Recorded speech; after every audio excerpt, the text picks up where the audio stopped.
Bonjour à toutes et à tous, très heureux de vous retrouver en ce mardi matin. Hier, vous avez pu faire le débrief avec Romain Herring de ce OM Monaco. On se retrouve nous là pour, on va reparler évidemment du match. Je vois également des débats sur un petit peu le mercato. Déjà, je vous salue à tous dans le chat. Merci d'être présents ce matin et merci de votre fidélité parce que vous étiez nombreux également pour le match OM Monaco, pour notre live. N'hésitez pas donc sur Twitch et sur YouTube également à nous suivre. Je lirai vos messages dans le deux chats. J'essaierai de relayer un maximum vos interventions. Merci encore une fois pour votre fidélité. On le dira jamais assez. Voilà, donc on va rentrer tout doucement dans cette émission. Je vais attendre que tout le monde se connecte bien gentiment. Voilà, je pense que là on est pas mal ce matin déjà. Vous êtes déjà au taquet. Il y a pas mal de débats lancés. Bah écoute, Sauna 13, oui, la forme très bien. J'ai été un peu en off hier. J'ai eu un petit temps de repos, donc on a eu le temps, je me suis refait un petit peu le match évidemment aussi. Voilà, donc c'était pas mal. Écoute, on est en forme ce matin pour démarrer cette semaine qui va nous emmener à ce Saint-Étienne Olympique de Marseille, une équipe de Saint-Étienne qu'on va affronter. On l'a appris hier soir. Vous étiez en direct également sûrement avec nous dans le talk hier soir avec le tirage au sort de la Coupe de France, donc une équipe stéphanoise qu'on va affronter en 13 jours, voilà, qui est une équipe somme toute à notre portée, hein. On va pas non plus en faire des montagnes, mais bon, voilà, ça sera deux matchs qu'il faudra bien aborder. Ça va pas être non plus si simple que ça, parce que voilà, moi j'ai pas envie qu'on refasse un peu une Strasbourg où après le match de Lyon il y avait eu cette euphorie et puis c'était vite retombé après Strasbourg. Après, Strasbourg avait aussi un peu plus de certitude. C'était une équipe un peu mieux fournie. Voilà, attention, il y a le son du chat qui se met en place. C'est moi, je vais régler tout ça gentiment, voilà, parfait. Donc voilà, non, Strasbourg était une bien meilleure équipe que Saint-Étienne.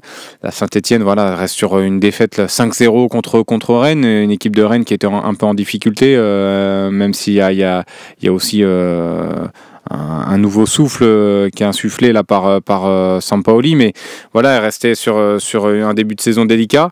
Là, 5-0, elle s'était pris 8-0. Bon, il y a un petit moment maintenant contre Nice. Voilà, il y a eu une défaite contre Angers aussi. Il y a une défaite contre Lens il n'y a pas si longtemps que ça. Donc une petite victoire 1-0, il me semble, contre Montpellier. Donc non, voilà, c'est une équipe qui sera largement à notre portée. On va pas non plus se dire de bêtises et se raconter de bêtises. On sera favori pour ce match-là, mais attention toujours, parce que j'ai pas envie de revivre des matchs comme contre Auxerre ou contre Angers, qui étaient censés être des équipes aussi plus abordables. Finalement, on a bien géré les gros matchs, hein. Si on regarde cette saison-là, les grosses confrontations. Alors, est-ce qu'on met Brest dans une grosse confrontation? Je pense pas. C'était le premier match de la saison. On le met un petit peu à part, mais quand même, il y avait une belle victoire. On a battu Lyon, on a battu Nice, on a battu Lens, on a battu Monaco. Il y a seul petit accro, c'est contre le Paris Saint-Germain, avec aussi un scénario un petit peu compliqué pour nous avec le carton rouge rapide. Mais voilà, donc voilà, les gros matchs, on les a plutôt bien abordés cette année. Alors dans le jeu, c'est pas toujours flamboyant, c'est pas toujours top, mais voilà, attention à ces petites équipes, à pas les prendre un peu trop de haut et à prendre le match par le bon bout dès le départ.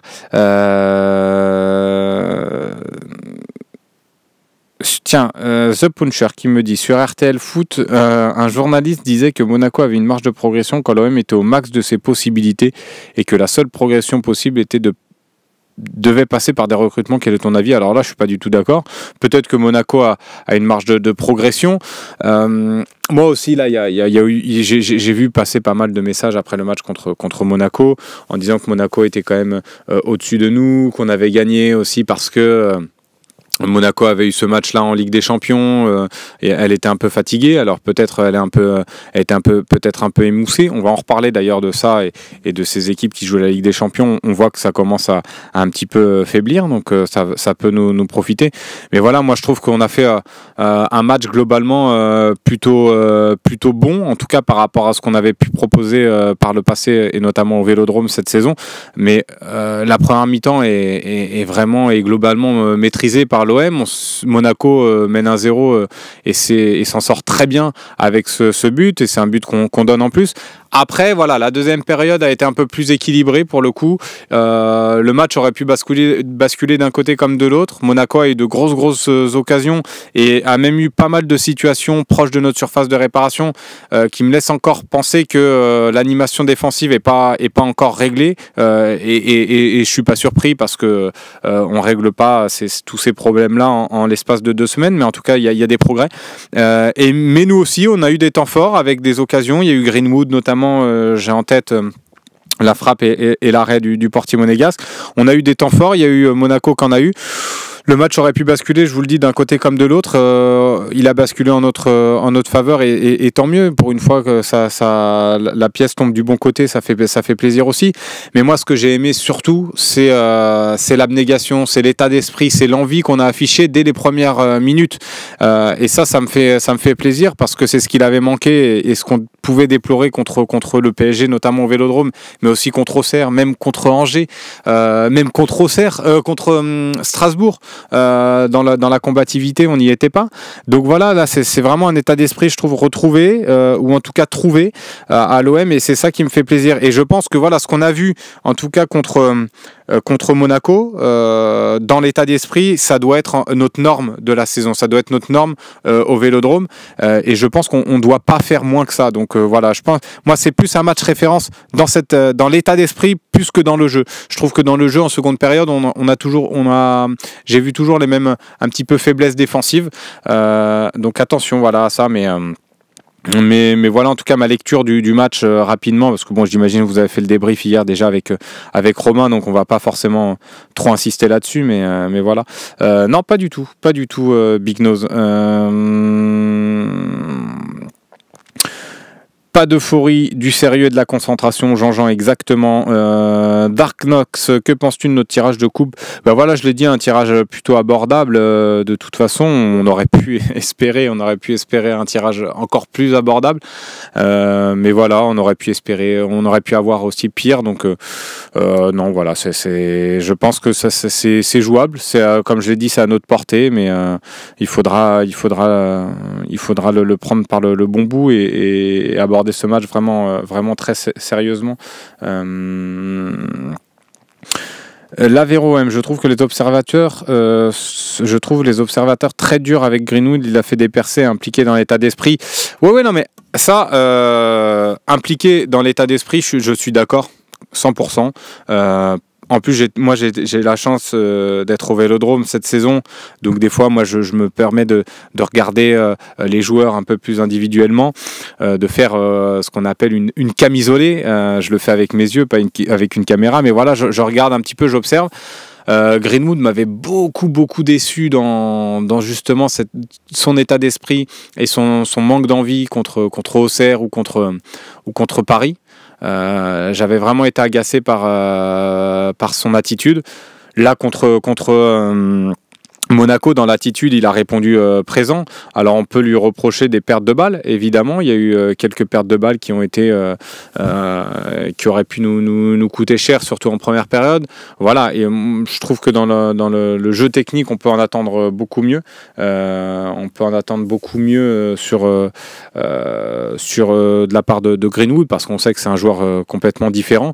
Après, voilà, son match n'est pas non plus catastrophique, honnêtement, de Greenwood, mais pour un joueur offensif, c'est sûr qu'on sait qu'il peut avoir du déchet, mais contre Monaco, il en a eu un petit peu trop, à mon goût, honnêtement. Mais voilà moi ma lecture un petit peu sur Greenwood, mais toujours pareil. En fait, je trouve que c'est toujours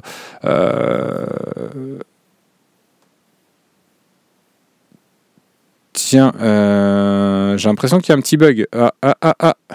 Hors ligne, bug slim. Bon, bah écoute, le live coupé. Loïc, est-ce que tu peux me dire ce qui se passe? Est-ce que tu peux me dire ce qui se passe? Il y a visiblement le live coupé. Donc écoutez, dites-moi si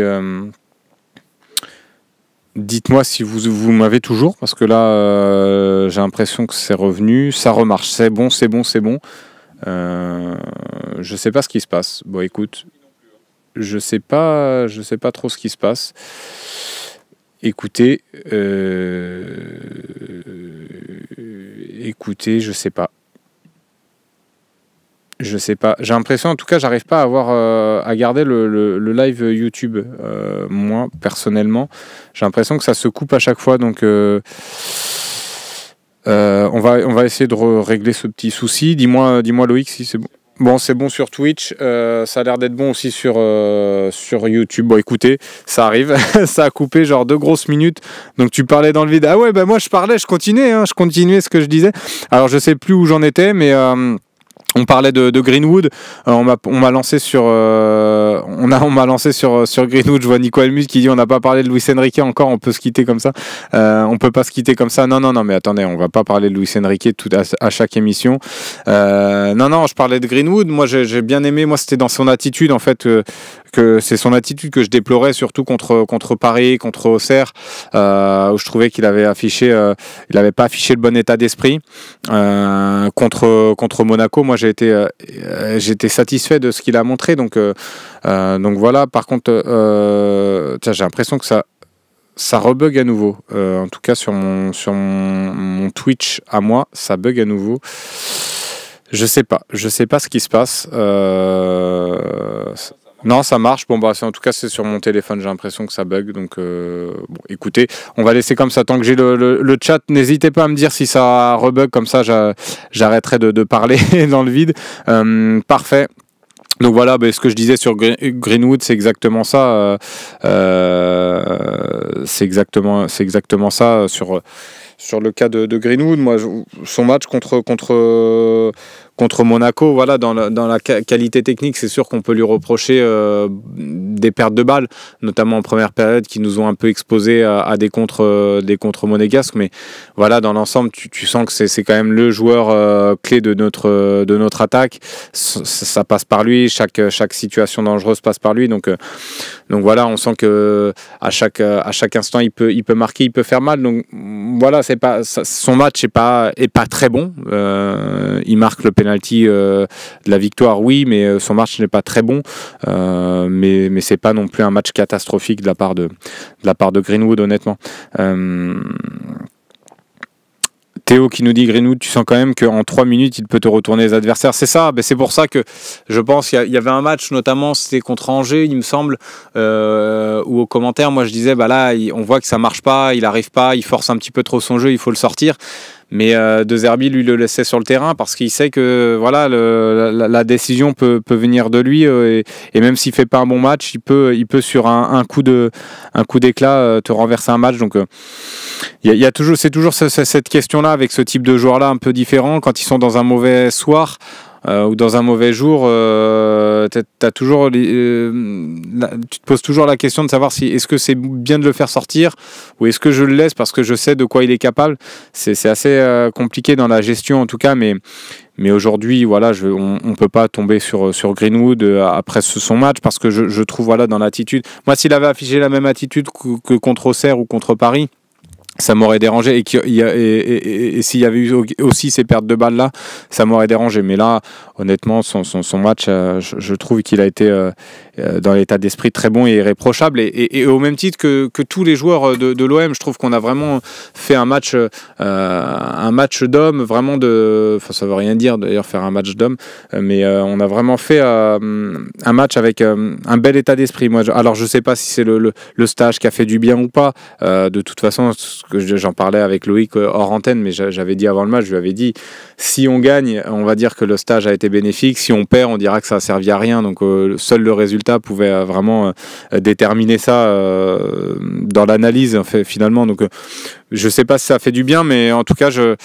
on avait fait les 15-20 premières minutes de l'entraînement, j'avais trouvé aussi dans l'état d'esprit un peu de chambrage, je voyais des joueurs vraiment rigoler entre eux, être ensemble. Ça nous avait un petit peu alerté, d'ailleurs on était avec Michel et on l'avait vite remarqué ça à l'entraînement.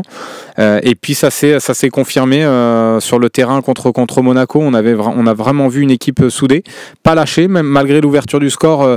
On a continué à jouer, on a continué ces relances courtes qui peuvent parfois nous mettre en difficulté parce que je trouve que des fois on en abuse un peu trop.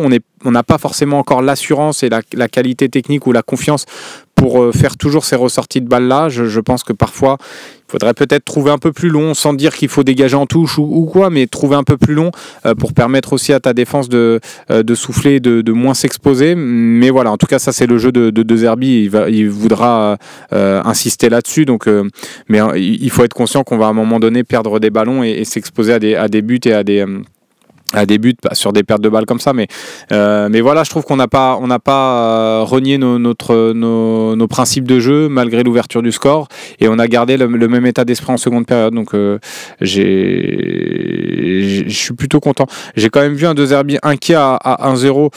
T'es inquiet parce que tu fais plutôt une bonne première période et finalement tu te retrouves à être mené. Tu te dis finalement ça va jamais, même quand on maîtrise à peu près la rencontre, ça tourne jamais en notre faveur. Donc tu peux commencer à un petit peu douter, mais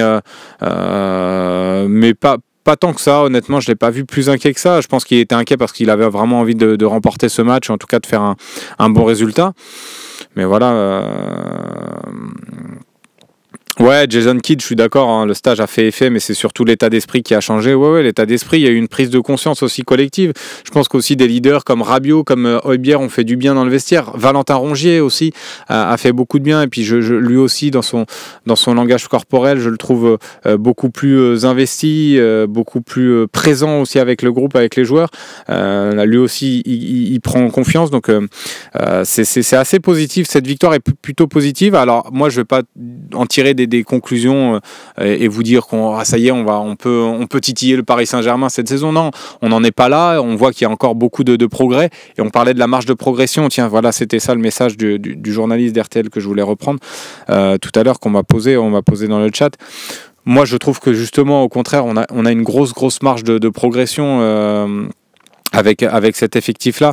Alors peut-être que ça passera par des recrues. Là, j'ai vu, on va en parler de Sacha Boey, mais ça passera peut-être par des recrues, par un recrutement, peut-être rectifier certains postes où pour l'instant c'est un petit peu faiblard.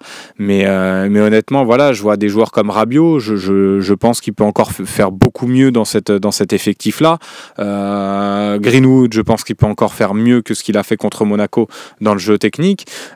Un Jonathan Rowe qui est sur le banc, il peut encore aussi un peu plus apporter, même dans le jeu, dans les jeux collectifs de transmission de balles. Il y a des choses qui ont été intéressantes dans les ressorties de balles en première période. Alors, je l'ai dit, on prend peut-être parfois un peu trop de risques, mais quand ça a réussi, ça a été... Et en première période, ça a été plutôt bien fait quelquefois. Ça nous permet aussi d'avoir pas mal de situations de contre-attaque. Et on arrive à créer un déséquilibre derrière dans la défense de Monaco. Donc moi je trouve qu'il y a des aspects du jeu qu'on a commencé à voir un petit peu contre Monaco qui me rassurent, et je trouve que cette équipe est en progrès là depuis le match contre Lens. Je trouve que cette équipe progresse un petit peu. Il va falloir voir contre Saint-Etienne. J'ai pas envie que là on est un petit peu sur la pente ascendante. J'ai pas envie que ça descend contre Saint-Etienne. J'ai envie que ça monte crescendo. Donc à voir. Moi, ce match-là va être aussi très important contre Saint-Etienne, voir s'il y a vraiment ce progrès-là.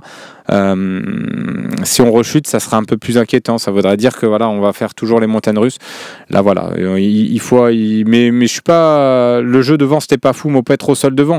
Oui, après ça, c'est aussi le système de jeu. Mais je trouve que, tu vois, par rapport au match contre Lens, par exemple, je trouve que Luis Enrique a beaucoup plus apporté dans ce rôle de piston droit. Tiens, on en vient à parler de Luis Enrique, a beaucoup plus apporté offensivement dans ce rôle de piston droit, donc j'ai trouvé ça aussi intéressant, mais c'est sûr que on n'a pas eu pléthore d'occasions. On s'attendait peut-être aussi, quand De Zerbi est arrivé, à avoir un jeu avec plus de situations dangereuses, plus d'occasions, mais je veux dire, on a gagné contre Brest, on n'a pas eu énormément d'occasions non plus dans le match. On a su être clinique. Là, je pense qu'on a à peu près le même nombre d'occasions, juste qu'on n'a pas été aussi efficace. Donc voilà, mais je trouve que moi, dans la maîtrise globale, surtout en première période, je le redis, j'ai trouvé ça vraiment intéressant contre une belle équipe de Monaco, hein, il faut pas non plus l'oublier. Moi, le premier, je disais que l'équipe de Monaco nous était supérieure avant le match, qu'elle avait en tout cas plus de certitude dans le jeu que nous. Ça s'est pas vu dimanche, donc je trouve qu'on est en progrès. L'Algarve, je te trouve un peu dur. Alors peut-être que c'est vrai qu'on a été un peu inoffensif par moment, mais dans l'ensemble, je trouve que notre victoire n'est pas volée. ça serait bien qu'on conserve la même équipe déjà, un peu de stabilité, ça ferait du bien. Mais ouais, c'est ce qu'a fait Roberto De Zerbi justement contre Monaco. Il a aligné le même 11 que contre Lens, donc voilà, on sent qu'il y a une stabilité qui est recherchée et voilà, donc et ça paye, donc on verra. Zach Ozak, on a eu un bon tirage en Coupe de France pour toi. J'en ai déjà parlé, alors peut-être ça avait coupé à ce moment-là, mais je l'ai dit, oui, pour moi ça reste un bon tirage, en tout cas, on reste favori dans ce tirage-là. Ça aurait pu être un tirage un peu plus abordable. C'est sûr qu'aller jouer à Saint-Etienne en fin décembre, c'est pas forcément, on sera le 21 il me semble, 21 décembre. Ce sera pas il va faire froid, ça sera un dernier match avant la trêve, il faudra être concerné, mais on reste favori dans cette rencontre-là. Il y a aussi un Lens PSG en coupe, oui, tout à fait, Nico Amskas, tout à fait. On a enfin gagné contre un gros Ovel. En plus, non, mais Monaco, oui, c'est un gros. On en a battu des gros cette année, mais c'était beaucoup à l'extérieur. Donc, après Nice, est-ce que tu le considères comme un gros, même si Nice vit une saison un petit peu compliquée, même si Nice, ça reste dans le haut de tableau. Donc, moi, je considère quand même que Nice fait partie des gros de ce championnat-là, en tout cas. Mais c'est vrai que Monaco, ça fait partie des très gros du championnat, avec Lille, avec PSG, Monaco et Lyon. Je pense que c'est vraiment les grosses équipes de cette saison. Donc c'est bien d'avoir, même pour la confiance, ça fait du bien. Mais au moins un vrai stade déjà. Oui, c'est vrai qu'on jouera. L'année dernière, on avait joué contre Thionville, mais on avait joué au stade Saint-Symphorien à Metz. Donc on avait joué dans un vrai stade. Le stade de Metz, c'est un beau petit stade. Bon, c'est pas la même ambiance, c'est sûr, mais je me souviens encore de Nakata sous la neige. Ouais, la fameuse passe dans le vide avec le ballon qui file. Avec Koji Nakata, il nous en avait fait des belles. Je crois qu'il y a un but contre son camp. Moi, je me souviens encore de lui. But contre son camp, je me demande si c'était pas contre le PSG d'ailleurs au Vélodrome. Il avait mis un but contre son camp. Je sais pas si vous vous en souvenez dans le chat. Ouais, j'ai pas pu voir le match de Nice parce que j'ai été en route pour aller au Vélodrome justement Canavan. J'ai vu ça, j'ai vu les situations et j'ai vu le communiqué de Nice par rapport à ça. Apparemment, c'est fait voler contre Lyon. Il y a des fautes, c'est vrai qu'aurait pu être sifflé. Le penalty surtout sur de Tchaleta Tsar aurait dû être sifflé. Voilà, c'est comme ça. En tout cas, le communiqué a été fait, mais c'est vrai, tiens, Didier OM aussi le dit, Nice qui se font voler contre Lyon. Après, voilà, je suis parti à 3-1. J'ai mis le match. J'ai mis le match sur mon téléphone pour tout vous dire. Voilà, je vous raconte un petit peu ma vie. Il y avait un partout. Je mets deux minutes après, à peine 2 minutes après, il y a le 2-1. Et puis après le but de Verretou, 3-1, j'ai coupé et puis je suis parti au stade Vélodrome, donc j'ai pas vu la suite. Ouais, Nico Amska, je pense que c'est ça. Hein. Je pense qu'il n'y aura pas de déplacement des supporters, même en coupe. Je vois mal les supporters pouvoir avoir l'autorisation de se déplacer même en Coupe de France. Donc en championnat, déjà, on sait qu'ils n'iront pas à Geoffroy Guichard. On aura normalement notre bon Romain Herring qui sera là. Donc il sera là pour représenter un petit peu les supporters de l'OM au stade Geoffroy Guichard. Mais donc ça sera peut-être à peu près le seul, même si dans le stade, j'imagine qu'il y aura un petit peu de supporters aussi de l'OM. Ouais, non, c'est clair. Je me suis régalé. Ouais, Jeannot, c'était bien au stade.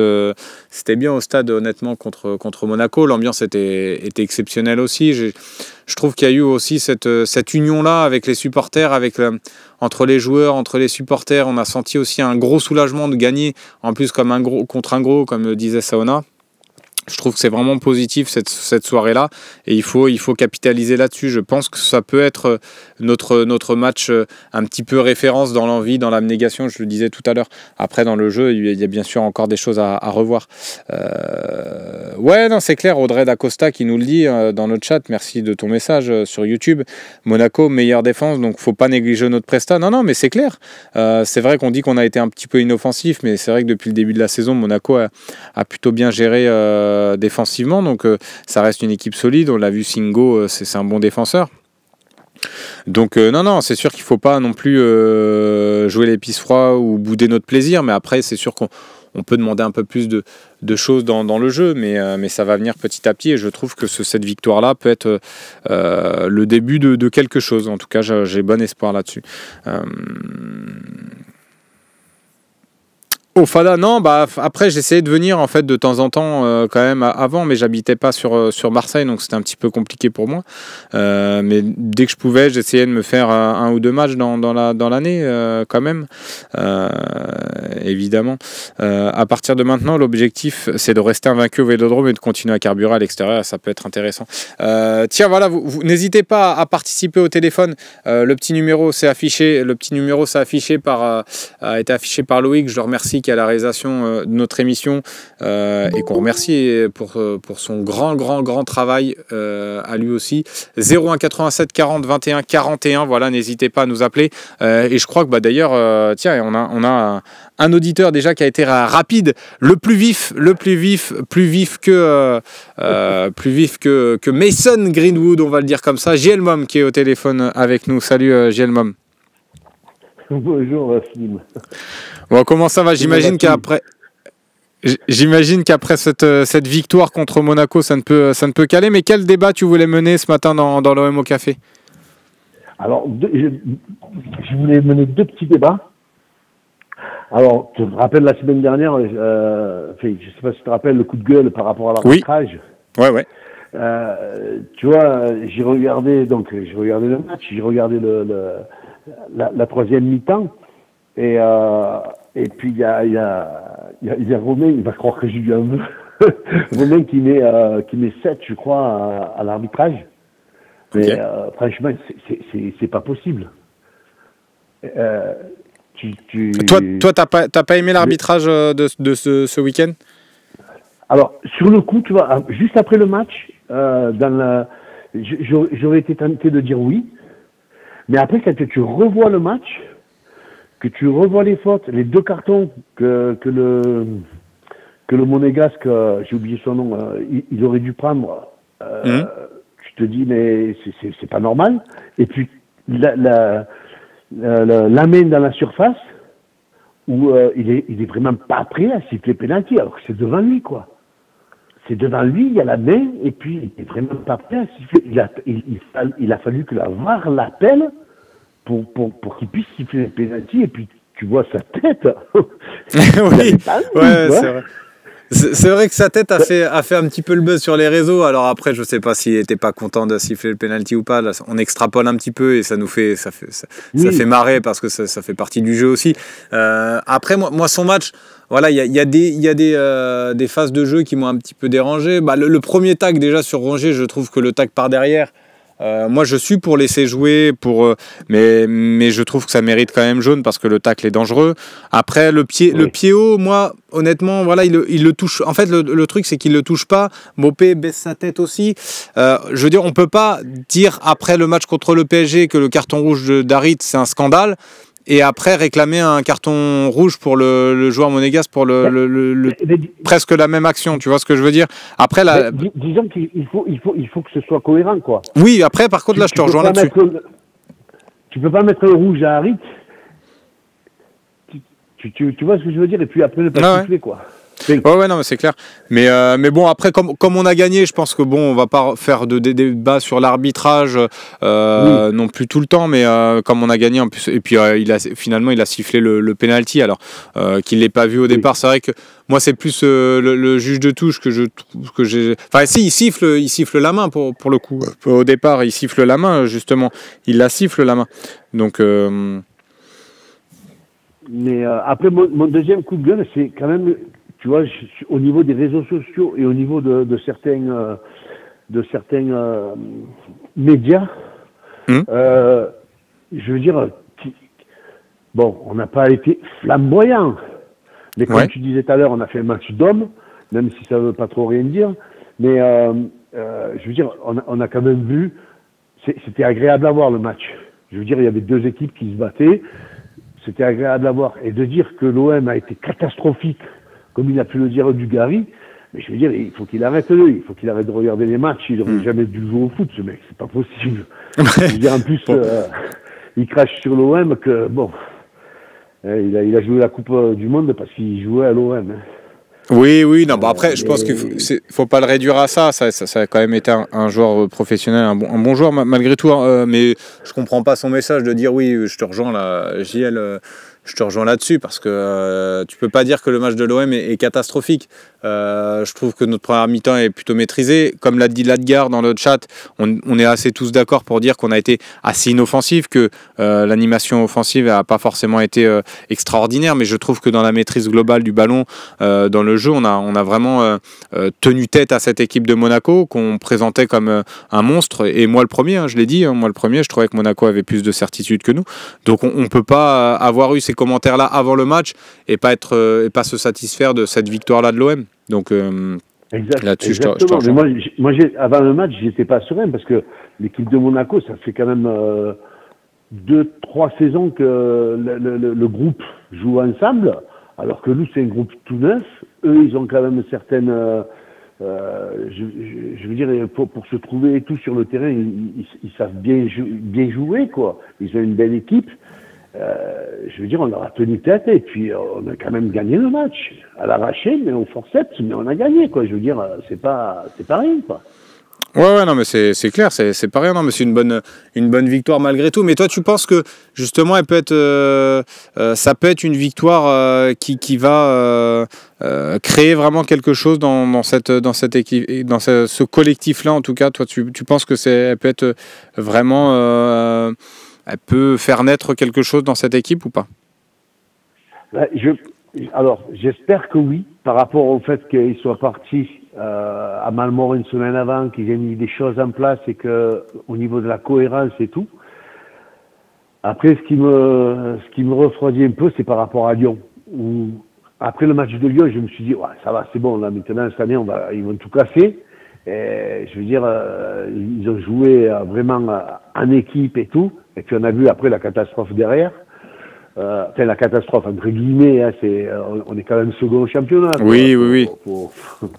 Mais tu vois les faux pas, quoi, de Strasbourg, de Angers, de Auxerre, même Paris, quoi. Donc, bon, mais je reste serein par rapport au fait que ça vienne après ce stage et que je me dis qu'il y a peut-être un déclic qui s'est fait au niveau du groupe. Bah écoute, en tout cas, on va espérer ça, et puis on verra contre Saint-Etienne s'il y a vraiment un truc qui a été créé, si ça peut être un de nos matchs fondateurs. Voilà, je cherchais le terme, ce match de Monaco, s'il a été fondateur de quelque chose. Merci beaucoup, JL, d'avoir été avec nous ce matin dans l'OM au café, ça fait plaisir. Bon, toujours là pour passer des petits coups de gueule, même quand il y a victoire, tu veux passer un petit coup de gueule, donc ça fait plaisir et c'est toujours marrant. Allez, merci à vous. Hein. Merci beaucoup. Et à bientôt. À bientôt. Voilà, le petit coup de gueule habituel de JL Mom, ça fait du bien, mais surtout que là, il est un peu plus calme dans son coup de gueule quand même. Ça reste une victoire, donc on reste quand même un peu plus mesuré, un peu plus calme. Tiens, 13 Pichado qui nous dit, on a évité de justesse la crise, mais de là à dire que c'est un match ref. Non, c'est pas ce que je dis. Je dis, en tout cas, moi je dis que c'est un match, ça peut être un match référence dans l'envie, dans l'abnégation. Je dis que ça peut être ce qu'on a vu dans l'état d'esprit et collectivement, je dis que ça doit être notre norme pour le Vélodrome et pour tous les matchs de notre saison. Voilà ce que je dis. Après, de là à dire, je te rejoins, de dire que c'est le match référence, non, parce que je trouve que dans le jeu, c'était pas encore réussi à 100%. Là, je te rejoins là-dessus. Et puis, heureusement qu'on a un grand roulis, parce qu'on n'en a pas encore parlé. J'ai vu pas mal de messages passer dans le chat. Je regarde un petit peu sur YouTube, est-ce que ça en parle Est-ce que ça en parle de Geronimo Rulli?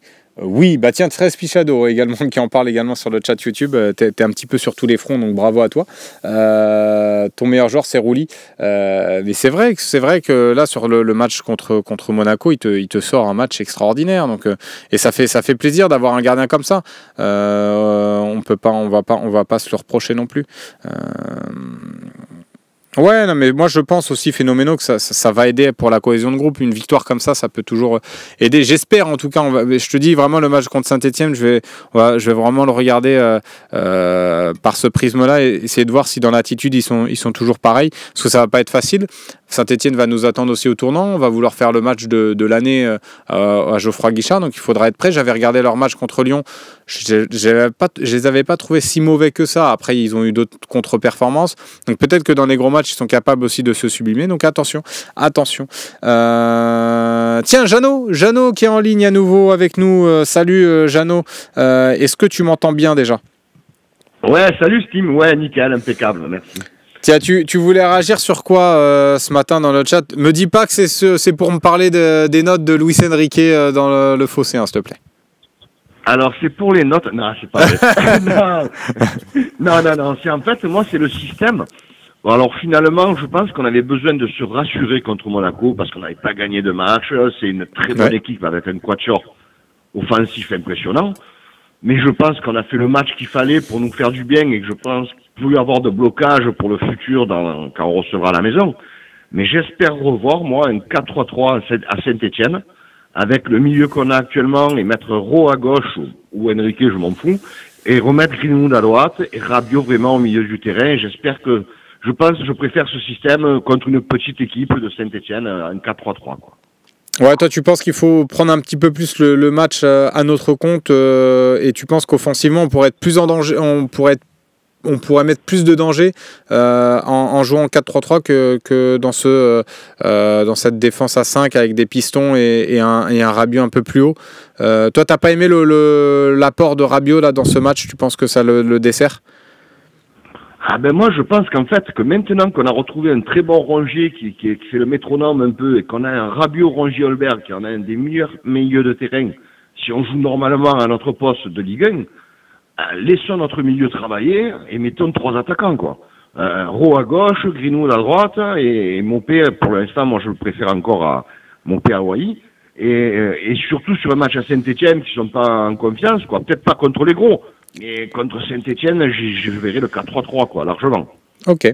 Tiens, il n'y a pas de mais SKZ qui me dit comment ça 4-4-3. On peut pas jouer à 12, les gars. Ah, j'ai peut-être dit 4-4-3, je me suis trompé. Non, mais 4-3-3, évidemment. Non, le 4-3-3, moi, je voulais dire. Oui. Ouais, non, mais c'est peut-être moi qui ai dit 4-4-3, mais évidemment, 4-3-3.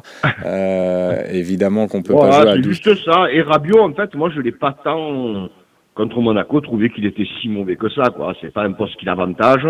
Et par contre, j'ai bien aimé jusqu'à la fin. Il a fait des retours, il a couvert Kondogbia à la fin. Même s'il y a les fautes sur Kondogbia. Franchement, j'ai pas détesté son match à Rabiot. Hein. Bah, moi, je l'ai pas détesté dans l'envie, dans l'abnégation, au même titre que beaucoup de joueurs, à peu près tous les joueurs de l'OM ce soir-là, mais dans l'utilisation du ballon, je trouve que même dans son activité, en tout cas offensive, ce qu'on avait pu voir contre Lens notamment, je trouve qu'il a été un cran en dessous contre Monaco, honnêtement. En tout cas dans. Ah, ben moi, par contre, oui, en première, je l'ai trouvé éteint, ça oui. Ouais.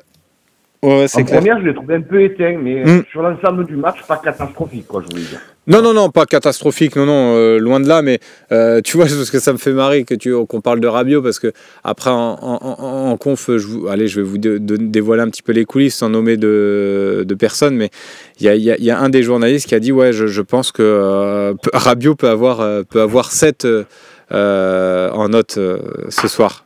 Et là, on l'a tous regardé, on a dit non mais 7 c'est impossible, tu peux pas mettre 7 à Rabiot ce soir-là, sans le mettre en flop, mais il peut pas avoir 7 sur ce match-là. S'il a 7, alors Rabiot, Rouli il a 12. Là, pour une fois, je dirais pas 7. Ouais, non mais tu vois, c'était... catastrophique. Voilà, non mais c'était, voilà, pour raconter un petit peu. Quand même, 17 quand même, ouais. Pour raconter un petit peu les coulisses. Il fallait lui mettre 12. Ouais, non, mais c'est ça exactement. Donc bon, mais voilà, mais en tout cas, ça va poser question. C'est vrai que le positionnement de Rabiot, en tout cas, ça a été un débat à la mi-temps. Je me souviens, c'est notamment Romain Herring qui critiquait un petit peu ce positionnement-là, un peu trop haut de Rabiot. Ça va poser question. Ça a posé question quand il jouait à droite. Là, on l'a replacé à gauche, mais un peu plus haut. Contre Lens, moi, je l'avais trouvé plutôt intéressant. Donc, mais là, contre Monaco, ça a été moins bon. à voir. Mais ta compo, moi, me déplaît pas de repasser en 4-3-3. Après, il y a aussi des certitudes. Là, ça fait 2 matchs qu'on joue dans ce système-là et que ça marche plutôt bien. Donc, est-ce que De Zerbi va vouloir tout chambouler? Je sais pas. Rechanger maintenant, c'est bon. Tu as raison, c'est pas évident. Tu vois, ce sera pas évident. Ce qui m'embête un peu pour Saint-Etienne aussi, tu sais, en coupe, c'est qu'on ne pourra pas vraiment faire tourner, quoi. Ouais, ah oui, toi tu veux dire que le fait de ne pas jouer contre une équipe un peu plus faible, en tout cas d'un niveau inférieur, ça. Ouais. Relancer un Koné, relancer un Harit, relancer Hérault, tu vois. Relancer un peu des jeunes, peut-être mettre, tu vois. Et là, je pense que Saint-Etienne, il va falloir quand même mettre une équipe costaud, quoi. Ouais, il faudra de toute façon, parce qu'en plus là c'est un 32e de finale, il faut quand même se qualifier. Ça sera le dernier match avant la trêve, donc après tu auras le temps de faire reposer les joueurs. Donc non, je pense qu'il faut enchaîner avec un 11 de qualité. Peut-être qu'à mon avis, il fera tourner en tout cas le gardien. Je pense que Jeffrey Delange jouera contre Saint-Etienne. C'est un avis personnel. Mais sinon, pour ce qui est du reste de l'équipe, je pense que... Alors, on pourra peut-être voir, par exemple, un rôle qui était remplaçant ces derniers temps. Peut-être qu'il pourra jouer ce match-là, par exemple. Mais mais pas faire un gros changement. Non. Tu vois, pas faire... Si c'était vraiment une petite équipe, tu faisais un peu bien tourner et en seconde, tu mettais les jeunes, tu vois. Mais là, je pense qu'il va falloir jouer le match à fond et peut-être trouver le gardien, ça serait un bon signal quand même pour garder Delange dans le coup, quoi. Ouais, mais c'est clair. Bah écoute, on verra contre Saint-Etienne déjà ce week-end ce qu'il va faire. Est-ce qu'il va opter pour un changement ou il va garder le même 11? On verra. Je pense qu'on a quand même des certitudes là avec ce 11 là sur ces 2 derniers matchs. C'est ça, ouais. Pas tout reperdre maintenant, quoi, c'est sûr. Exactement. Bon, en tout cas, merci beaucoup, Jeannot, d'être venu ce matin. Ça fait plaisir de t'avoir au téléphone. Merci beaucoup et puis passe une très belle journée. Et à bientôt. Allez, ciao. Tiens, je vois le Barbulk qui nous dit soit on valide ce système pour nous rassurer, mais on n'a pas tous les joueurs à leur place, mais on est solide. Soit De Zerbi retente son 4-3-3 pour plus de folie offensif, mais avec des risques derrière. C'est ça en fait. Il va devoir ajuster un petit peu, trouver le juste milieu entre changer ou garder un petit peu cette ossature là. Moi, je pense qu'aujourd'hui, tu as gagné aussi un peu en confiance avec ces 2 victoires-là. Tu peux pourquoi pas repasser en 4-3-3. Les joueurs, en plus, travaillent les 2 systèmes, donc ils sont capables de jouer dans les 2 systèmes, honnêtement. Mais c'est vrai que moi, de ne pas avoir 2 ailiers quand même qui sont capables de faire mal offensivement sur le côté, ça me dérange un petit peu. C'est vrai que voilà, Jonathan Rowe pourrait très bien débuter ce match contre Saint-Etienne. Je sais pas, c'est compliqué à dire, c'est dur à dire, mais tiens, 13 Pichado qui nous donne sa compo: Rouli, Murillo, Balerdi, Kondogbia, Rongier, Højbjerg, Rabiot, Henrique, Greenwood, Mopé. Ouais, donc toi tu fais une défense à 3, donc Murillo, Balerdi, Kondogbia, tu mets en 3-3-3-1 en fait, hein, tu joues en 3-3-3-1, c'est très offensif pour le coup, c'est assez offensif, mais pourquoi pas, en fait tu te sépares d'un Garcia ou d'un Merlin, donc voilà, j'ai du mal à voir De Zerbi honnêtement faire ça. Je pense que si on a un petit peu critiqué l'animation défensive de l'OM, je pense qu'avec cette compo-là, c'est peut-être un peu trop risqué. Non, mais Polichette, pour moi, mettre Delange en coupe, peut-être. Moi, je pense que faut peut-être lui donner du temps de jeu. Est-ce que si ça va au penalty, c'est pas risqué? Je sais pas, mais en tout cas, c'est un avis personnel. Hein, c'est pas forcément une info là que je vous ai donnée. Hein, je pense que De Zerbi va faire tourner sur ce match-là. Après, vous dire si c'est bien ou pas bien, je sais pas, mais c'est ce que je pense en tout cas. Tiens, je crois qu'on a Tom également en dernier appel là ce matin dans l'OM au café qui est connecté avec nous. Je crois qu'il m'entend. Et Tom, je crois que tu es de Nantes en plus. Oui, Slim, je t'entends bien. Tu m'entends aussi? Écoute, je t'entends parfaitement ce matin. En plus, tu es le dernier auditeur, donc quartier libre. Tu peux nous dire ce que tu veux ce matin. Quel débat tu veux mener? Mais moi, je t'appelais parce qu'on avait dit qu'on se rappelait vendredi. Oui, bien sûr. Je me souviens bien. Tu m'avais dit en plus victoire.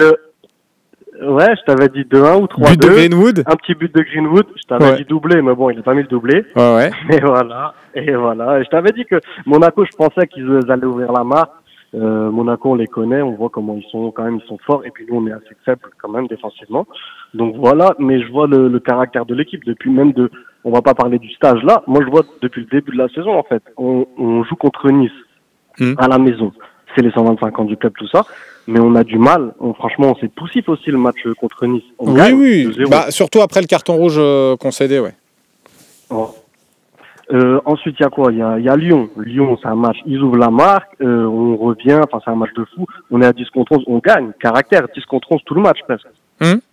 Ouais. Il y a quoi? Il y a eu quoi d'autre comme match? Bah, Lens, on a bien vu. C'était pas flamboyant non plus. Et on arrive à gagner. On s'en sort. Donc, je les voyais pas s'effondrer. Surtout au Vélodrome, il fallait le rebond.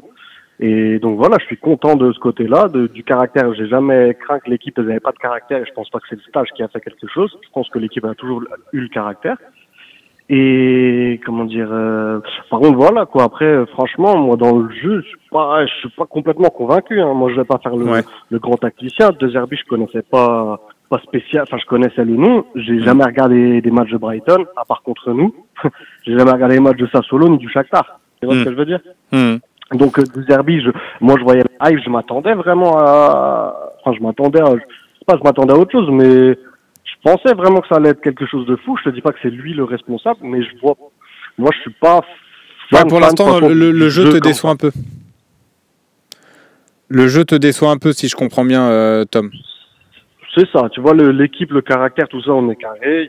L'équipe, elle fait plaisir. La victoire, elle fait plaisir. Je veux pas du tout renier. De toute façon, toutes les victoires, elles font plaisir, peu importe la manière. C'est ça. Mais c'est vrai que le jeu, tu vois, c'est pas. En fait, quand ça. En plus, on parle des pertes de balles, pas mal de pertes de balles. Mais avec le jeu qu'on a, comment on se met tout seul dans la panade, c'est sûr que de temps en temps, on va avoir des pertes de balles. Et puis avec les équipes en face qui vont vite, et enfin, ça va une perte de balles. On avait avec Rongier, le pauvre, mais. C'est ça, tu vois, on joue à la baballe, donc tu vois, une erreur technique et puis voilà, tac, ça peut faire but. Ouais, non, mais c'est sûr que pour l'instant, le jeu de l'équipe est pas flamboyant. Après, moi, je trouve en tout cas qu'il est en progrès, le jeu. Moi, ce que j'ai vu dans la maîtrise, en tout cas, je l'ai dit là dans l'OM au Café, dans la maîtrise de la première période, j'ai trouvé ça vraiment intéressant. Enfin, c'est une belle équipe de Monaco, donc je trouve que c'est en progrès. Pour l'instant, on sent que ça reste encore fragile, donc on est au début. Je pense qu'il faut être encore un peu patient, mais pour voir vraiment une équipe et un vrai rouleau compresseur, mais je trouve que c'est en train de se mettre en place et je trouve que c'est on va dans la bonne direction et les victoires et cette victoire-là est encore plus importante parce que ça va aussi donner confiance et ça va donner confiance en ce que veut mettre en place De Zerbi, donc voilà, moi là où je suis un peu plus rassuré. C'est clair que de toute façon il faut laisser du temps là. Pour une fois, on a le coach, on voit qu'il a les épaules quand même. On a aussi des bons joueurs, hein. Franchement, on a des bons joueurs. Là, si on peut rester comme ça 1 ou 2 ans, au moins, la fin de cette année plus l'année prochaine, en rajoutant deux, trois éléments, franchement, ça peut être que bien en gardant De Zerbi qui puisse installer petit à petit son jeu. Donc voilà. Après, moi, je suis tout à fait d'accord avec toi. On n'est pas à la rue, mais ce que je veux dire, c'est que c'est toujours poussif, tu vois, mais tu vois, c'est une victoire fondatrice peut-être dans l'esprit, tout ça, encore une de plus, mais je veux dire comment dire. Ouais, dans le jeu, quoi. Ouais, c'est ça, dans le jeu, dans la maîtrise, même si je vois ce que tu veux dire quand tu dis on a eu la maîtrise, ça veut dire que le ballon, on l'avait, on savait le garder, mais je vois qu'on n'arrivait pas à le faire fructifier à de mettre manière... du danger. Tu comprends ce que je veux dire? Ouais, bien sûr, après, à mettre du danger. C'est ce qu'on disait un petit peu dans notre débrief, même à la mi-temps, c'est qu'on était un peu inoffensif, même si on était tous d'accord pour dire que dans la maîtrise du ballon, c'était pas mal, mais qu'on n'avait pas trop de situations, ou en tout cas, parfois, on avait des opportunités, par exemple, de centrer, il y avait un manque de présence dans la surface. Mais ça, c'est des choses qui vont encore se peaufiner, qui vont se travailler. C'est pour ça que je trouve que ce groupe-là a encore une marge de progression énorme.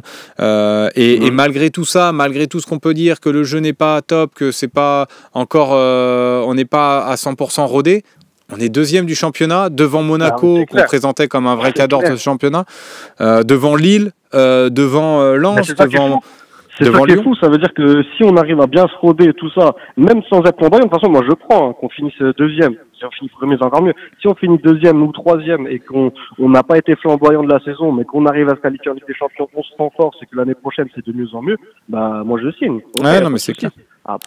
Après voilà. Et sinon, juste au niveau des individualités, le seul, enfin on va dire bémol. Ça veut dire qu'en fait, moi je vois, il y a des joueurs qui ont des statuts, ce qui est normal. Rabiot, Hochberg, Rabiot déjà, je pense pas qu'il sortira, à moins qu'il se blesse, et j'espère pas, mais je pense pas qu'il sortira vu qu'il a signé Rabiot, mais on sait que Rabiot, enfin, je pense qu'il peut faire la saison, peut-être qu'il a une autre opportunité, il va partir. Et s'il fait les 2 ans, bon, tant mieux, mais ce que je veux dire, c'est que je pense pas que Rabiot, il va le sortir. Hochberg, je pense pas qu'il va le sortir non plus, parce qu'il est trop important, dans l'esprit, dans le même, enfin, il est bon, hein, il intercepte, il récupère des ballons, tout ça, et il arrive à calmer le jeu quand il faut.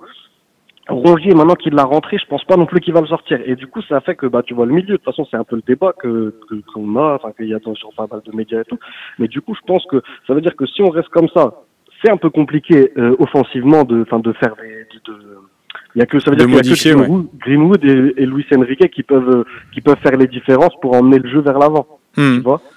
Et du coup, je pense que ça veut dire que soit à un moment donné, s'il veut pas se passer de Rongier, il va le remettre en poste hybride un petit peu. Si Rongier il arrive à récupérer, enfin, à reprendre le poste qu'il avait, je sais plus, c'était sous Sampaoli.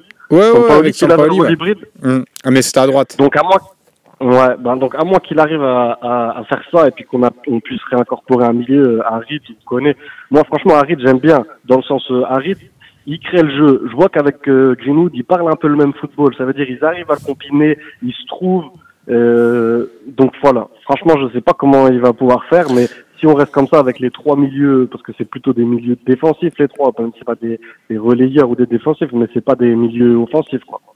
Oui, Rabiot après a cet aspect un peu plus offensif que les 2 autres, mais je pense surtout que je vais te répondre à ce que tu dis, mais je pense que De Zerbi, c'est un entraîneur et il l'a montré par le passé, même si c'était dans des clubs un peu plus petits, mais il est capable aussi de s'adapter à l'adversaire qui va affronter.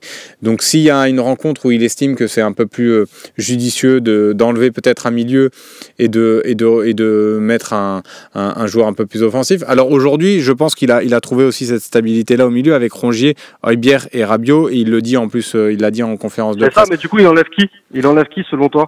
Si jamais mais après, non mais parce que après ça peut être un Luis Enrique par exemple qui est peut-être un peu moins tranchant offensivement qu'un Jonathan Rowe et repasser par exemple dans un 4-3-3 mais en mettant juste Jonathan Rowe, Greenwood et Maupay par exemple ou Wai. Mais voilà, en changeant un joueur peut-être que tu gagnes et t'es un peu plus présent offensivement. Donc voilà, après pour l'instant je pense que ce milieu-là fonctionne plutôt bien. Je pense que Rabiot peut aussi prendre un peu plus d'importance dans l'élaboration du jeu aussi. Moi j'ai été un peu déçu à ce niveau-là contre Monaco. Donc voilà, moi je pense qu'on a un milieu qui marche. Dans certaines phases de jeu, surtout défensivement, les balles de la tête, tu vois, là on avait quand même des sacrés clients. Ils avaient tous plus d'un mètre 90, les Kingo, Zakaria, Mawissa ou Saolissou, je sais pas qui. Ouais, ils étaient tous grands. Et de la tête, Rabiot, même s'il a pas fait un match exceptionnel, 2-3 situations, 2-3 coups francs qu'ils ont eu, c'est Rabiot qui les sort de la tête. Il est quand même important. Et non, mais il est important. Là, tu vois. Il est important, c'est clair. Mais après, voilà, un tout petit truc que je voulais rajouter. Vas-y. Après, je vais te laisser. Je pense par contre qu'il y a un joueur qui va avoir du mal à s'imposer et ça me fait un peu, ça m'embête. Mais je pense que Wai, il aura du mal. Il va avoir du mal à s'imposer dans l'équipe parce qu'on voit sur ses stories Instagram, tout ça, il est bien dans le groupe et tout, il y a pas de souci. Mais je trouve que, tu vois, franchement, je m'attendais au début de la saison que Wai soit meilleur que Maupay. Parce que Maupay, je connaissais pas des masses. Ouais. Et franchement, Maupay, dans l'attitude, dans la qualité de tenir sur ses jambes contre les défenseurs, alors qu'ils font la même taille avec Wai ou quelques centimètres de différence, mais c'est les mêmes types de joueurs, on va dire. Et ben, je trouve que Maupay, il a de l'avance sur Wai et je le vois pas Wai avec les rentrées qu'il fait, je le vois pas s'imposer. Ni cette année, ni les autres. Après, j'espère me tromper parce que. Non, mais après, Après ça, c'est un avis personnel pour le coup et tu as le droit de l'avoir. Je pense qu'il faut aussi lui laisser un peu de temps à à Wai, de digérer un petit peu tout son transfert, le début aussi un petit peu compliqué pour lui à l'OM. Moi, je trouve que l'attitude des supporters est à mettre en avant, que ce soit déjà contre Lens, je l'avais dit, et là encore une fois contre Monaco, alors que le score était de 1 but partout, et on fait sortir Maupay pour faire entrer Eli Wahi, et il est ovationné par le public. Ça, j'ai vraiment aimé. Je pense que ça va l'aider aussi, ça va lui donner confiance, ça va le motiver. Ça m'a mis les poils. J'ai des frissons quand j'ai vu. Après, je savais pas si c'était pour Maupay ou pour Wahi. Non, c'était pour Wahi. Pour Wahi, donc non, ça fait plaisir. Après, c'est sûr qu'on va en demander beaucoup plus. Mais je lui souhaite pas. Hein. Je lui souhaite tout le mal que je lui souhaite, c'est de réussir à l'OM. Il n'y a pas de souci. Mais non, mais oui, j'ai bien compris que tu souhaites pas du mal à Wahi, mais voilà, je trouve que son entrée, voilà, il a essayé d'avoir cette présence-là. Il a gagné quelques duels au milieu de terrain. Après, juste avant le penalty, il est lancé en profondeur. Je pense qu'il peut mieux gérer sa situation. Il veut crocheter, il rate un petit peu son dribble. On le sent pas forcément encore en confiance. Après, heureusement, parce que ça nous permet d'avoir le penalty derrière. Qui joue pas assez simple. Tu vois, j'ai l'impression qu'il y a des joueurs quand même, ils jouent simple, ils jouent dans le sens du jeu. Maupay, j'ai l'impression qu'il joue dans le sens du jeu. Tu vois, quand il faut faire la passe. Oui, après Maupay a eu beaucoup de déchets aussi contre Monaco. Tu vois, il a cette déviation pour Luis Enrique, mais sinon son match et en première période, il perd beaucoup de ballons aussi. Donc ouais. Tu vois, je ne parle pas spécialement sur ce match-là, même Luis Enrique, je trouve qu'il joue, tu vois, qu'il veut pas trop en faire. J'ai l'impression qu'il fait le dribble quand il faut le faire le dribble, il fait la passe quand il faut faire la passe, il peut revenir en arrière quand c'est bouché devant.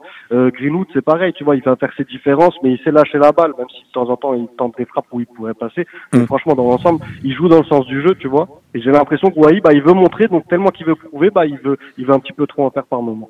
Ouais, après, je sais pas. Je pense que il faut être encore un petit peu patient. Mais là où tu as raison, c'est que pour l'instant, Maupay a une longueur d'avance sur Eli Wahi, ça c'est sûr, dans la tête de De Zerbi pour l'instant. Mais voilà, De Zerbi n'a pas hésité aussi en conférence de presse à vraiment encenser Wahi, à essayer de le remettre en confiance. Aux entraînements aussi, il lui parle beaucoup. Donc il faut être un petit peu, je pense, patient avec Wahi avant de l'enterrer définitivement, en tout cas.